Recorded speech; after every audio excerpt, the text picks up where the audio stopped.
Jaya Radha Madhava Kunja Bihari.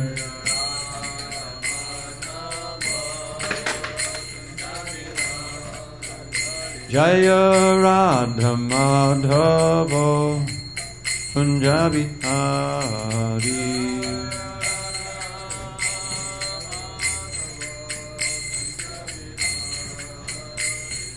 Gopi Jana Vallabha Girivardhari.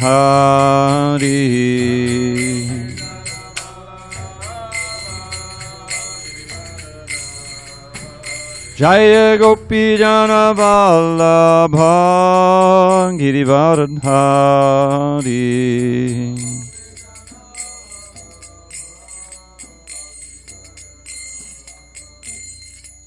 Yashodanandana Brajajana Ranjana.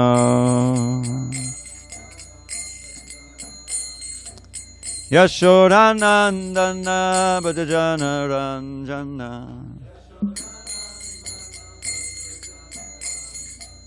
Jamuna Tira Vanachari. Jamuna Tira Vanachari.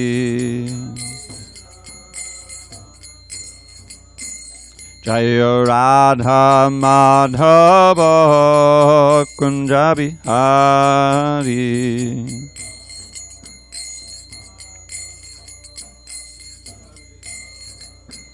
Jaya Radha Madhava Kunja Bihari.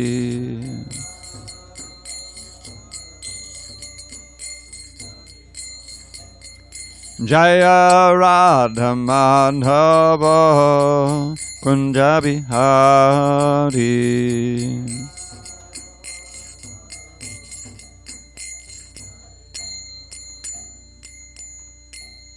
Jai Vishnupad Paramahansa Parudikacharya Ashtotar the Srimad Divine Grace Srila A.C. Bhakti Vedanta Swami Prabhupada Ki Jai. ISKCON BBT Founder Acharya Srila Prabhupada Ki Jai. Jai Om Vishnupad Paramahansa Parudikacharya Ashtotar the Srimad Divine Grace Srila Bhakti Siddhanta Saraswati Thakur Ki Jai. Ananta Koti Vaishnava Ki Jai. Namacharya Srila Haridas Thakur Ki Jai. Grantara Srimad Bhagavatam Ki Jai. Samaveda Bhaktivinoda Ki Jai. All glories to the assembled devotees. All glories to the assembled devotees. All glories to the assembled devotees. All glories to Shri Guru and Gauranga.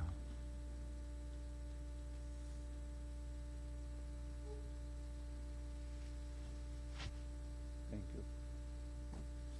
Hare Krishna. Narayanam namaskritya Narang Chaiva Narottamam Devim Saraswatim Vyasam Tato Diyamajiriyet.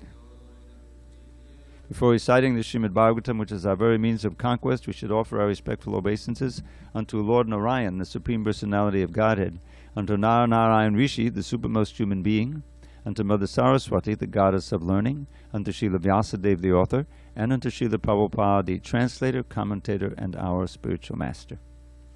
Nashta Prayesha Badreshu Nityam Bhagavata Sevaya Bhagavad-gita Shloke Bhakti Bhavati Naishtiki. By regular attendance in classes on Srimad Bhagavatam and by rendering devotional service to the pure devotee, all that is inauspicious within the heart is destroyed almost to nil, and loving devotion to the Supreme Lord, who is glorified in transcendental songs, is established as an irrevocable fact. Om Namo Bhagavate Vasudevaya. Om Namo Bhagavate Vasudevaya. Om Namo Bhagavate Vasudevaya. On this 11th day of October 2021 in San Diego, we're reading from Srimad Bhagavatam, translation and commentary by His Divine Grace HG Bhaktivedanta Swami Prabhupada. We are in Canto 5, The Creative Impetus, Chapter 5, Lord Rishabhadev's Teachings to His Sons, text number 23. And I think we'll chant this verse 6 times. Is that okay? I think that's good enough to get the idea. Na Brahmanais Tulaye Bhutamanyat Pashyami Vipraha Kimataha Param tu Yasmin Nirbhi Prahutam Shandayaham Ashnami Kamam Natatagnihotre Na Brahmanais Tulaye Bhutamanyat Pashyami Vipra Kimatak Parang tu Yasmin Rabhi Prahutam Shraddhayaham Ashnami Kamam Natatagnihotre Na Brahmanais Tulaye Bhutamanyat Pashyami Vipra Kimatak Parang tu Yasmin Rabhi Prahutam Shraddhayaham Ashnami Kamam Natatagnihotre Na Brahmanais Tulaye Bhutamanyat Pashyami Vipra Kimatak Parang tu Yasmin Nabi Prahutam Shraddhayaham Ashnami Kamam Natatagnihotre.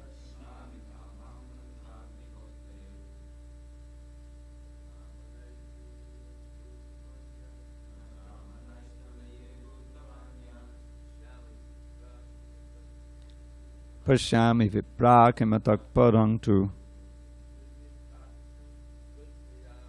Yasmin Rabhi Prahutam Shraddhayaham Kamam Natatagnihotre Na Brahmanais Tulaye Bhutamanyat Pashyami Vipra Kimatak Parang tu Yasmin Nabi Prahutam Shraddhayaham Ashnami Kamam. You want to try? Couldn't you be heard? Oh, it's too far. Oh, we can't see it. So you got to put it forward next time. Go ahead, you go. Na Brahmanais Tulaye Bhutamanyat Pashyami Vipra Kimatak Parang tu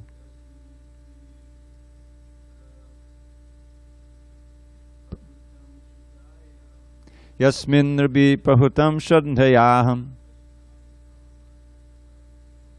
Ashnami Kamam Tatadagnihotre. Na, not Brahmanai, with the Brahmins.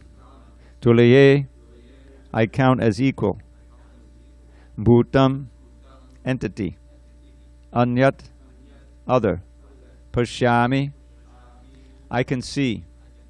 Vipraha, all assembled Brahmanas. Kim, anything. Ataha, to the Brahmanas. Param, superior. Tu, certainly. Yasmin, through whom. Nirbihi, by people. Prahutam, food offered after ritualistic ceremonies are properly performed. Shraddhaya, with faith and love. Aham, I. Ashnami, eat. Kamam, with full satisfaction. Na, not. Tatha, in that way. Agnihotre, in the fire sacrifice. Translation. Lord Rishabhdev says to his sons and others, O respectful Brahmins, as far as I am concerned, no one is equal or superior to the Brahmanas in this world. I do not find anyone comparable to them. When people know my motive after performing rituals according to the Vedic principles, they offer food to me with faith and love through the mouth of a Brahmana. When food is thus offered unto me, I eat it with full satisfaction. Indeed, I derive more pleasure from food offered in that way than from the food offered in the sacrificial fire. Purport. According to the Vedic system, after the sacrificial ceremony, the Brahmanas are invited to eat the remnants of the offered food. When the Brahmanas eat the food, it is to be considered directly eaten by the Supreme Lord. Thus no one can be compared to qualified Brahmanas. The perfection of evolution is to be situated on the Brahminical platform. Any civilization not based on Brahminical culture or guided by Brahmanas is certainly a condemned civilization. Presently, human civilization is based on sense gratification, and consequently, more and more people are becoming addicted to different types of things. No one respects Brahminical culture. The maniac civilization is attached to ugra karma, horrible activities, and big industries are created to satisfy unfathomable lusty desires. Consequently, the people are greatly harassed by governmental taxation. The people are irreligious and do not perform the sacrifices recommended in the Bhagavad-gita. Yagyad bhavati parjanya. This is from the 3rd chapter. By the performance of sacrifice, clouds form and rain falls. Due to sufficient rainfall, there is sufficient production of food. Guided by the Brahmanas, society should follow the principles of the Bhagavad-gita. Then people will become very happy. Anad bhavanti bhutani. When animals and man are sufficiently fed with grains, they become stronger, their hearts become tranquil, and their brains peaceful. They can then advance in spiritual life, life's ultimate destination. Om jnana timirandasya jnanandana shalakya chakshu unmilitam mena tasmai shri gurave namaha. I was born in the darkest of ignorance, but my spiritual master Srila Prabhupada opened my eyes with the torchlight of knowledge. I offer my humble obeisance unto him and unto all members of Sri Parampara. Namo Brahmanya Devaya, Go Brahmana Hitaya Cha Jagaditaya Krishnaya Govindaya Namo Namaha. This is a well-known mantra. It's part of the mantras that we use when we offer bhoga to Krishna. And in there it says that Krishna is very favorable toward the Brahmins, toward the cows, toward the devotees, the devas. But here especially emphasizing the Brahmins. And why is that? The Brahmins, of course, a real Brahmin is a Vaishnav. Because what is that phrase Prabhupada says? Janmana jayate shudra sanskarat bhaved dvija vedapatad bhaved vipra brahmajanand iti brahmanaha. So this is a statement of how everyone who's born, in this age especially, is born as a Shudra. But through samskars, through various sacrifices, beginning with Garbhadan samskara, which is the samskara that man and woman perform before having sex to have a child, so that a good child enters into the womb, and there are many others. Then by the proper performance of these samskars, sacrifices, one becomes twice born. And by studying the Vedas, you become a Vipra. Vipra means you are learned. But only by knowing Brahman can you truly be said to be a Brahmana. So we know that Brahman indicates the Supreme Brahman. The Supreme Brahman is Krishna.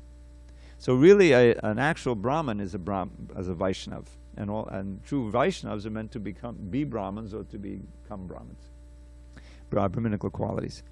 And so Srila Prabhupada's movement, which is following in the line of our acharyas, is to turn the Shudras into Brahmins, Brahman Vaishnavas. And that itself is a revolutionary idea. Because in India, even in Lord Chaitanya's time, there was still a lot of this casteism. Means if you're born in a Brahmin family, you're a Brahmin. And you can lord it over those who were low-born. Right? And so this is not what Krishna says. He famously says, guna karma, by the qualities and the work one can understand what category one belongs to. And there's a verse which I haven't memorized yet, but I will soon, about how in the Bhagavatam, if one sees the qualities of higher or lower within someone, that and the work, the activities, that's the classification, regardless of the birth. Otherwise, if one is born in a Brahmin family, doesn't manifest the Brahminical qualities and the activities, he's known as a Brahma Bandhu, a friend of a Brahmin or associated with a Brahmin, but not actually a Brahmin.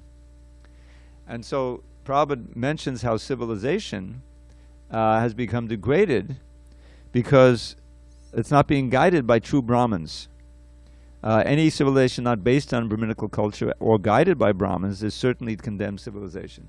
So we don't have to look very far to see the condemnation of what we call this present, Prabhupada would call it a so-called civilization. What are the guiding principles of here, where we're living here? And so-called American culture has pretty much pervaded the whole world. You know, get as much as you can, enjoy as much as you can, lord it over others. It's Prabhupada's famous phrase, a dungeon of demons. You read if you want to understand this culture, read the 16th chapter of the Bhagavad-gita. So, this principle of Brahminical culture, as Vijay Prabhu was describing, there are so many qualifications. Famously in the Bhagavad-gita, we have that in the 18th chapter. Shamo damas tabak shausham chantir arjavamevacha jnanam vijnanamas astikyam brahma karma sabhavaja.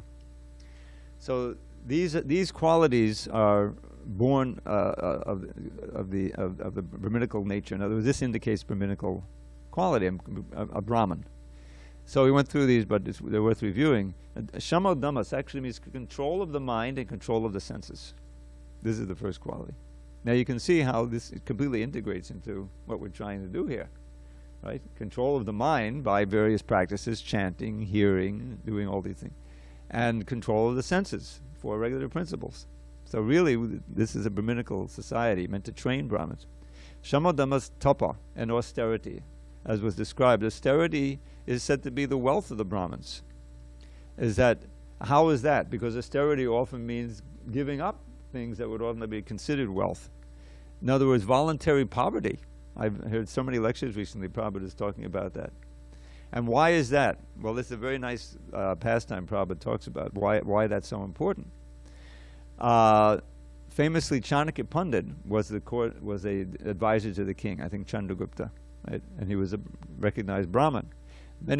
Some of you might not know this, that Prabhupada, when he was a child, this was a standard thing probably in India at the time, he learned these Chanakya shlokas, which are like moral codes. There's nothing in there directly telling you to worship Krishna, but many of the principles that he advocates are part of what we do in coming up to the Brahminical platform and so forth. So this Chanakya Pandit, he was the advisor to the king, and the king asked him some advice on something, and he didn't take the advice. And so Chandragupta quit. All right, you want to take my advice? He wasn't beholden. If you have your advisors who are all paid, who are all getting a piece of the pie and everything, then that's called corruption. Corruption of the whole system. And what happens is that they have a certain intelligence, but they know what the king wants to hear, and so they'll tell him that, and in this way they become corrupted. The independence of the Brahminical class is essential, and that because they can speak truth to power, to the king, and if the king is a proper king, he'll listen to it. If not, off with your head, and then you don't get any more real Brahmins. So this is what we have. You find in any leadership, area. We assume the default is that every country is led by the biggest demon who could climb to the top and put his feet on the heads of everyone else. Now he's ruling, Sometimes there's some democracy there, so-called votes, but that can also be corrupted, obviously. So then, but to run a country, a nation, it's a big thing. You need certain departments, cabinet, and all these people. So you pick those who are going to further your enterprise, which is pretty much exploiting the population. It probably mentions the overly taxation here. And there's so many other ways that they can exploit. And so you have the intellect. There's always going to be smart people in any society. But that can be corrupted by putting it in the service of demonic principles. And just look at the big demons that we read about in the Bhagavatam. Ravana had his advisors. Hiranyakashipu had his advisors. Sometimes they're pretty dumb.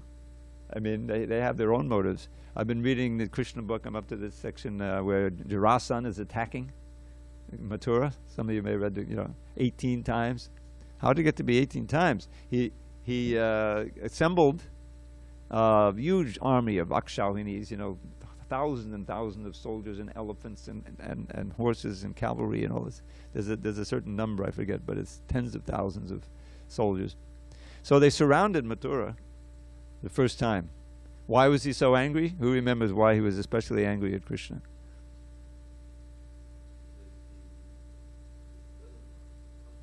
Yeah, and Kamsa's two wives were his daughters, so he carefully married them off, and I don't have to worry.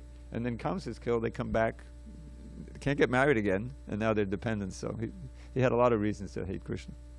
So he said, I'll just wipe them all out. So he goes down here.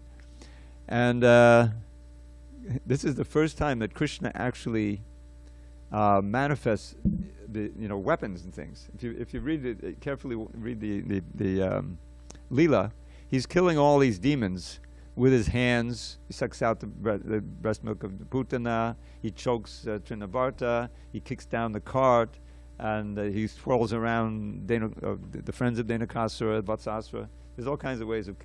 How does he kill Bakasura? Chokes him, gets inside. The same with Agasura. Because he's not a Kshatriya. He's just a Vaishya, But then he goes to Mathura. Okay, it's time to really go into the Kshatriya mood. So 2 chariots come down from the sky.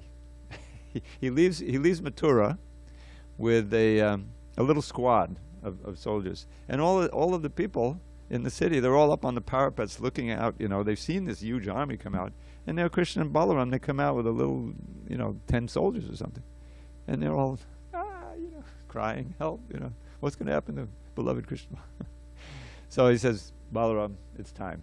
So these 2 chariots come down from the sky, and one has the mark of Garuda, right, the flag of Garuda, and the other one is a palm, I think, or something like that. I forget what it's. Balaram's flag, but they're their flags. And so they get on the chariots, and they have the little squad, and they go out, and Krishna with his arrows, it's just like mowing down, like some huge fire, hose or something. They're just burning and cutting all of the elephants and the horses and the soldiers, and everyone's killed. Every organism is killed except for Jarasandha. There's literally a river of blood, So, whoa. So what to do with Jarasandha? So they arrest him, and then Krishna says, "Okay, Balaram, now let him go." So he's completely humiliated, first he's caught, he's expected to be killed. No, okay, let him go. So he vows, okay, I'm going to just go to the forest and do austerities. But he goes back to his city, and his advisors, who was the Brahmins, so-called Brahmins, they advise him, don't worry about it. It was just an accident. It was just the wind was blowing the wrong way, try it again. So he gets another army, comes back, same thing happens, another, he goes 17th time. The 18th time is special. So I won't get into that, but the point is, his advisors that he had gathered around him were like him. They were telling him he's doing the right thing. They were all demonic as well. So Brahminical culture is meant to reflect. Brahmins are meant to represent Krishna on this earth, to provide the intelligence for society to prosper by being dharmic, by being Vaishnavas, and as described here, by Prabhupada says the importance of sacrifice. This comes up in the 3rd chapter of Bhagavad-gita. Yagyartat kamanonyatra lokoyam karma bandhana. He says every work has to be performed as a sacrifice for Vishnu. Otherwise, work binds one to this world. So who's performing sacrifice to Vishnu? The 10 people in the room here and a few others. What's that sacrifice for this age? Sankirtan. How you know? Yeah, otherwise, the sacrifice is huge amounts of ghee and Brahmins and chanting. Not for this age. The previous age, that was it. But still, the principle of sacrifice has to be there. So who's going to oversee that? Who's going to, preside over the sacrifices? The Brahmins. And, so civilization is condemned when sacrifice ceases to be performed. And that's what we have here in this society. There's all kinds of ways that you can figure out how to exploit nature, the demoniac mentality is there for sense gratification, but it produces disaster in society. Natural things, destruction, imbalances. The demigods withhold the rain. That's a big thing. We're in the middle of a drought here. Colorado River is drying up. We may turn on that faucet or that shower one day and it just trickles come. This is what's going on because of all of the craziness. The ignorance and the exploitation of demonic society. So this ISKCON society is an attempt, to counteract the evil influence in society, to create a society of Brahmins who can then gradually be guiding the world. That's the idea. And I wanted here Prabhupada gives it one. Now you see a lot of this in the first canto, especially. We're in the fifth canto, but it's ongoing. Demonic civilization is attached to ugra karma, horrible activities. What are the examples? Prabhupada always referred to the big industries, which he saw in India. The Tata Steel Works making cars, and they have so many things. And now the basis of India has always been agriculture. I think a vast majority of the people live there. But now, the head is trying to collectivize all the land and basically throw the farmers off the land, because it's much more efficient to have this agribusiness. And ultimately it ruins the land and creates tremendous imbalances. And what happens to all those people? Tens and tens of millions of people. There's probably 1 billion people on the land there. They have more than 1 billion people living in India now. Where are they going to go? They're going to go to Delhi? They're going to go to Mumbai? They're going to go to Chennai? But what are they going to do? You see, it's a disaster. So they're demonstrating. So this is called ugra karma. Big business, big industries and big business, which includes agriculture these days, to satisfy unfathomable lusty desires. And so the people are greatly harassed in various ways by all of the natural disturbances and the disturbances from other living beings, the adibautic, because everyone sinks down into a demonic mentality without the proper teachings of the Brahmins and training. Then the lower self takes over, and there's so much cheating and pilfering and outright illegality going on everywhere. So people are greatly harassed by government taxation. That's certainly true, but there's so many other things that are going on. So they don't perform sacrifices. Their sacrifice is simply to find a job and do some work and somehow get enough money to survive. So it's very, very sad. So Prabhupada refers to the Bhagavad-gita how if you want to eat, you have to perform sacrifices. Anad bhavanti bhutani. People live by eating food grains. They may think they can just eat meat, but the cows have to eat grains, grasses and grains. It all comes down to the field. And how do the grains produce? From rain. Anad bhavanti bhaparjanana sambhava. Where do the rains come from? From yajna. And where the yajnas come from, they're taught within the Vedas. And the Vedas are spoken by Krishna. So it all comes down back to Krishna to perform sacrifices for his pleasure. Then everything falls into place. Prabhupada wanted to establish Gita Nagari, New Vrindavan, and so many other agrarian yatras, which would show the ideal form of life. Devotees living peacefully nourished by the land, depending on the land and the cows, and being satisfied by Krishna consciousness, by the practice of Krishna consciousness. So we're trying to do that. There's some very nice agricultural communities, but it's difficult in the society. Kids get born, they grow up, but they find about, cell phones are there. Suddenly there's a window to the outside world, it's difficult. But what I wanted to emphasize also is that in our own body, Prabhupada mentioned this one time, that our bodies are like little universes, and or societies, like we just read about Puranjan. It was the city of the body, right? It's a city. So what guides the city? The intelligence. The intelligence is guiding, just like you have the Brahminical advisors, our intelligence is meant to control the lower self. Otherwise the lower self takes over. And then in your mode of ignorance, and you're subject to so many passions and addictions, as Prabhupada mentioned here, they become addicted to so many things. So we are trying to strengthen our intelligence, so our intelligence can be proper Brahminical advisors to the mind and the senses and so forth. And that intelligence is nourished by hearing Prabhupada's books and by reading and studying and trying to put the injunctions into activity, into action. So we're all in a training, so that each of us can be a force for good, not only for ourselves and for our little community here, but for society at large. That's the whole purpose of this movement, to give a twofold thing. It's the internal and external. We ourselves should want to become advanced in Krishna consciousness. There has to be that motivation. But as well, we should want to give, and it's not long before you're practicing nicely where you're experiencing the fruits, in the form of peaceful, joyful personality, and a sense of mission, meaning to your life. I was reading how it's so important for people to feel that their life has meaning, not just that they're hand to mouth working every day. Where do you find that? Practically everywhere. They give it artificial meaning. It's silly, but this really is a meaningful life. People sacrifice their lives to feed the poor and to help unfortunate people. But this is the greatest welfare work.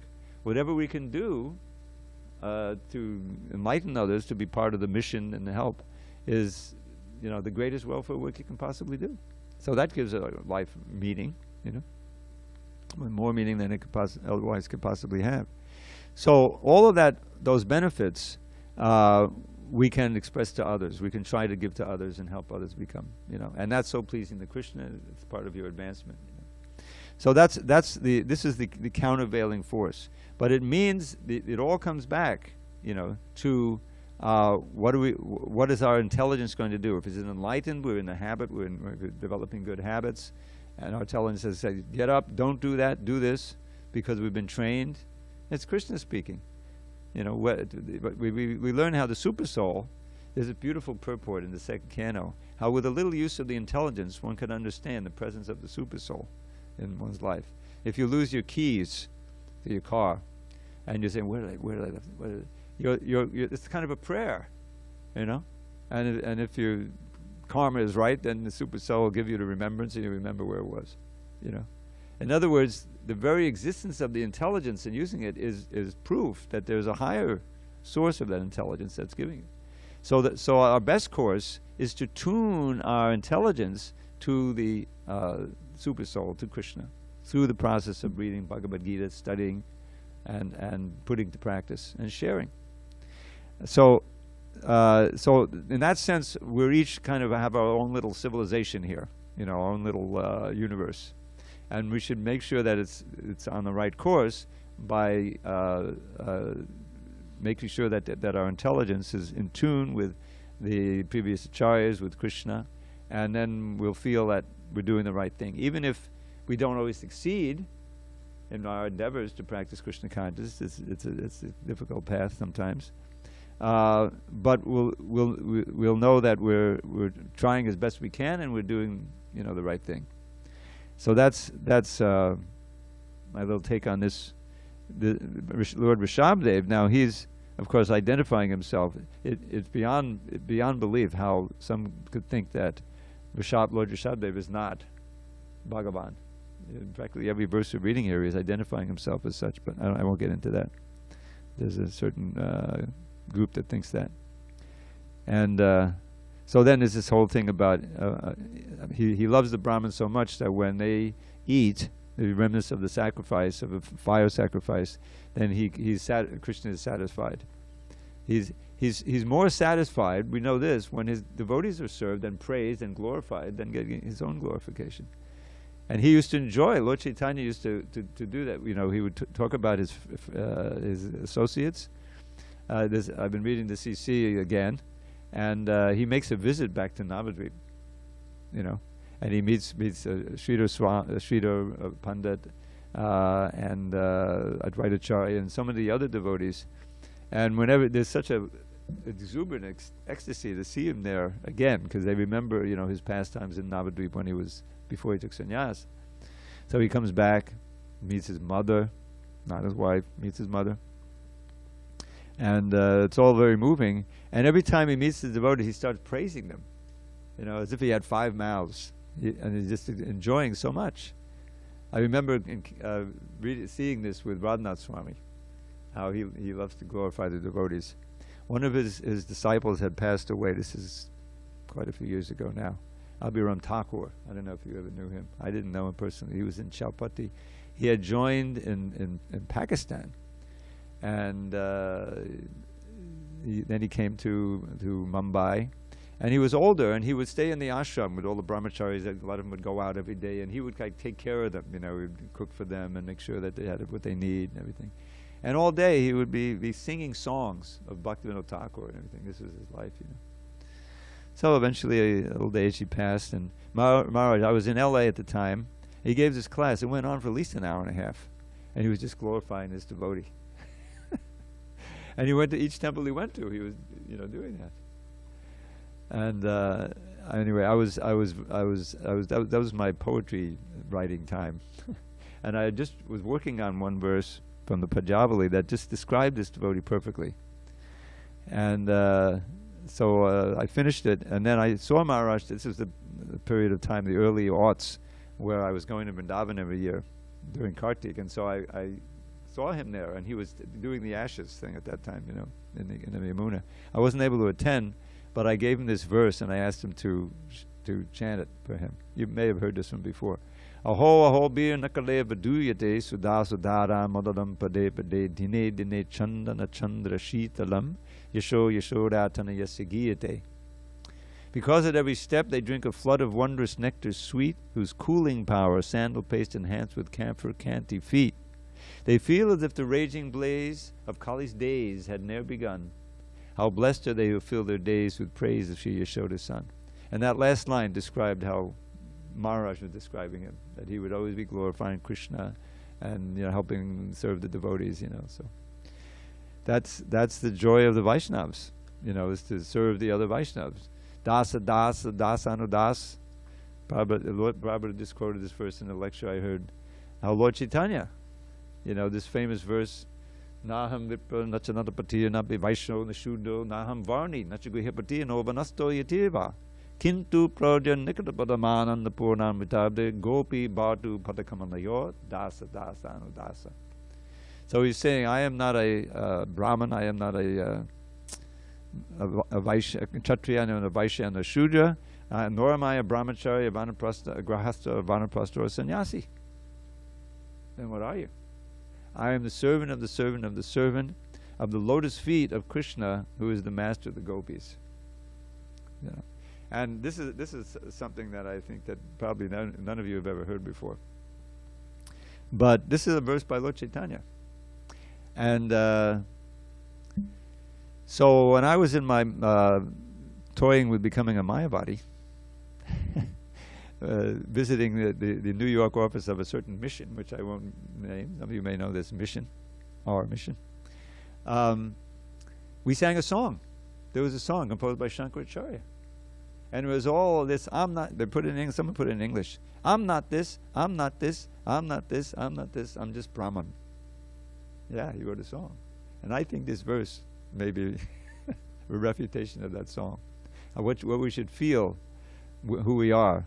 You know, not this, that we're not really Brahmins and this and all of any designation like that. We're just servants of the servants of the servants. That's the best place and the safest place to be, and the most pleasing to Krishna. So, any comments or questions on these verses? Vijay Prabhu has hopefully a comment, maybe a question. Jarasandha, he was a big Kshatriya, powerful Kshatriya. Very powerful. But my understanding is that Kshatriyas, when they go to war, they fight and they win or they die. Yeah. And there's that one story of the king who lost and he went back to the kingdom. No, he had injury on his back. And he had an injury on his back. And his wife wouldn't let him in the kingdom. This can't be this can't be the king. He lost and he's still alive. Yeah, right. But he lost 17 times. And he just... It just shows that he wasn't a real Kshatriya. He was corrupted, you know. I mean, come on. Hare Krishna. Do you have anything? Okay. All right, Vijay, go ahead. Vijay Krishna Prabhu. Yes, Dravida Prabhu, my humble obeisances. Thank you Likewise. for your indispensable class, Hare Prabhu. Related to the 6 activities Brahmanas should be there performing in order to benefit human society, Yes. which are learning the scriptures and teaching the scriptures, worshipping the deity and teaching how to worship the deity, and also to accept charity and to be Give charitable. Yeah. So, Prabhu, my question is, what is it that a Brahmana should be doing in relation to being charitable? Well, the main thing that he's giving out is knowledge. The Brahmins don't get any salary, actually, when they teach. What are you going to do to keep body and soul together? The last thing they'll do, they'd rather die, real Brahmins, than to work in a factory somewhere. They don't do that. There's certain permissible things. They can open a school. That's a big thing. And they don't actually take fees, There's like charity. In other words, whatever the mother and father can contribute, Or they'll have a big ceremony, and then everyone will be asked to bring certain things, and that, or they'll be advisors to the king, and they'll take minimal, Or they'll do jyotish. That's another thing, is astrology. Or advise they'll become Ayurveda. You can do Ayurveda. Prabhupada says, everyone wants to know about the future and about how to keep your health. And so this is the way Brahmins would sustain themselves. And in terms of charity, like I say, they will they don't take a salary or a fee. They just ask for a donation. And this is how they maintain. And what is the wealth of the Brahmins? Austerity. They don't try to accumulate more money than they need. They live like from day to day practically, minimal. There was another story Prabhupada tells. There was a king who had a Brahmin living in his kingdom, and he wanted to do something for him. So he visited him and says, "You're living here. You're so poor, and I see that you're everything you have is pretty well run down. Something I can do for you?" He says, "No, I'm okay." "Well, maybe I can send some food." He said, "No, I'm fine. You see this tamarind tree? You see, I just take some leaves and boil the leaves, and we have some simple rice that's donated in that way of eating." In other words, he did not want to be beholden to the king. That's the key. So then whatever he gives is given on the basis of what's best for the person and what's best for the society, like that. So the Brahmins give all kinds of charity. They give their knowledge. That's the most thing. And they give various other things. So this is, and when they received donations, like you read in the Krishna book, Nanda Maharaj was so pleased that he gave the Brahmins thousands and thousands of cows. Then there was another ceremony, and more thousands and thousands of cows, all decked up in gold and silver. Whoa, you can really cash in, They would give those cows away. They would then donate the cows, to the Vaishyas, because they're not Vaishyas, And they would take a little cow, one cow, and they would then have the milk, they would use. Well, our own Brahmin, Gopi Paranadhana Prabhu, who did so much for translating, helping to translate the 10th canto, 11th and 12th cantos, and translated some other books, and was such a wonderful devotee. When he was living in Govardhan, in his last years, he had a cow there that was living on his land, and it would sometimes come in the house, and so they had fresh milk. Yeah, he was. This is a classic thing that the Brahmins do. They keep one cow, a cow and a calf. So that's the idea. Is that, but when they get big donations, they don't hoard them. They give them out, to others and poor, Shudras and whatever. So that's the idea. A lot of charity. Yes, Prabhu.